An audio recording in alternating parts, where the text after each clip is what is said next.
Hi, welcome. And then what are you making? I'm going to make all summer salad. All summer salad is the salad I make all summer.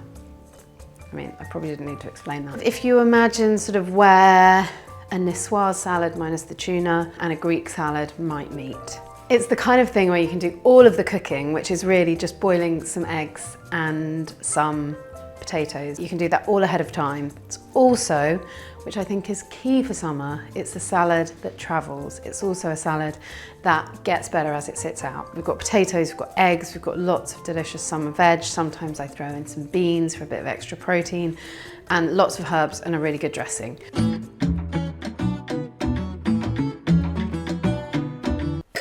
We're going to do some dressing. All salads are basically all about good dressing. We all know that. We're going to have 3 teaspoons of Dijon, 2 of whole grain, and then to offset the kind of creamy spiciness, a bit of honey, and then 4 tablespoons of olive oil. Make sure it's one that tastes good, that isn't too old, so it tastes nice and fresh. And we want 3 tablespoons of vinegar. We want a little bit of salt and pepper. I change the green veg I use in this salad as the kind of summer goes on. So at the beginning of the summer, kind of end of spring, I might use some thinly sliced courgettes or asparagus, and then, you know, as the summer kind of kicks in, I'll use sort of runner beans, green beans, things like that. And so with these potatoes and runners, while they're still warm, I'm just going to put a bit of salt on them and dress them with a tiny little bit of olive oil and a tiny splash of vinegar. And that's really just so that they soak up that salt while they're still warm. We are in midsummer here, so all the tomatoes are good and delicious. And we've got loads of different interesting varieties. So I would, as much as you can, kind of vary the tomatoes that you use. And I like to, you know, cut the tomatoes in non-uniform pieces, just so they're each their own individual tomato.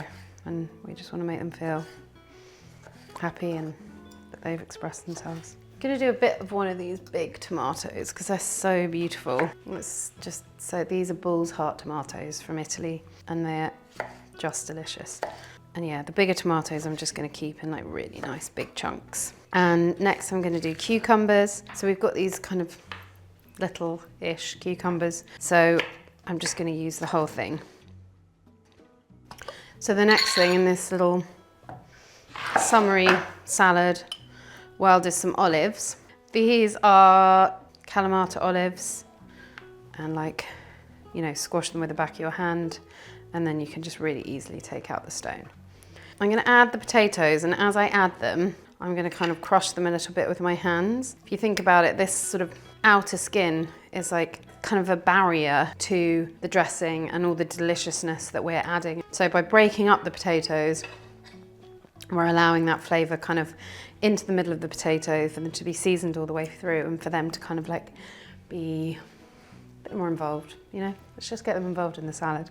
The tomatoes being themselves, the potatoes are getting involved, everyone's happy. Next we want some green beans. This is optional, you don't have to add, but I just love capers, so I'm gonna throw in 2 teaspoons of capers. We can be quite generous with the dressing. Let's put most of it in. Next is some herbs. I've got mint, parsley, and some kind of dill that was left over from something else that I've actually kept in the fridge in some cold water, and it has stayed amazing for like, I had this for like a week and a half. And of course, the herb keeping method, tiny bit of water in the door of your fridge, just like cut flowers, and they keep for weeks and weeks and weeks, which is, you know, it's great. So I'm gonna add some dill, but what herbs you choose here is really down to what you love to eat. I don't think I actually want mint in this. I think I'm gonna go and get some lovage from the garden and maybe some oregano, because I think that would be a nice vibe.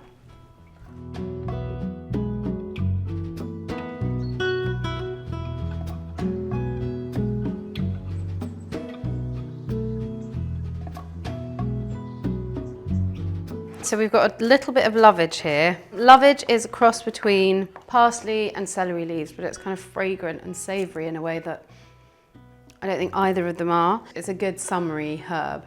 And then I'm gonna put this is the tops of my oregano plant. And I'm using the tops and the little flowery bits because they'll be subtle and delicious. That's all the ingredients. Any herbs you like. Tomatoes, cucumber, potatoes, and then any green veg that you're into and is around. I wouldn't be mad with you if you threw in a few cornichons. You could stop here, but there would be 2 other things I might do with this salad to kind of make it a full meal. One would be to add a chickpea or a butterbean. I would drain them and then I'd probably add, you know, a tin or most of a jar. Or you could add some eggs. These are the 7-minute eggs. They're kind of, to me, perfectly cooked on this board that is clearly way too small and not really good for anything. But what I would do with the eggs is I would season them a little bit. And actually, this is where you take it like a little bit more of a niçoise kind of situation. It's the salad I eat all summer. It's all summer salad. It's a meal in a bowl. It's everything I want to eat in the summer when it arrives.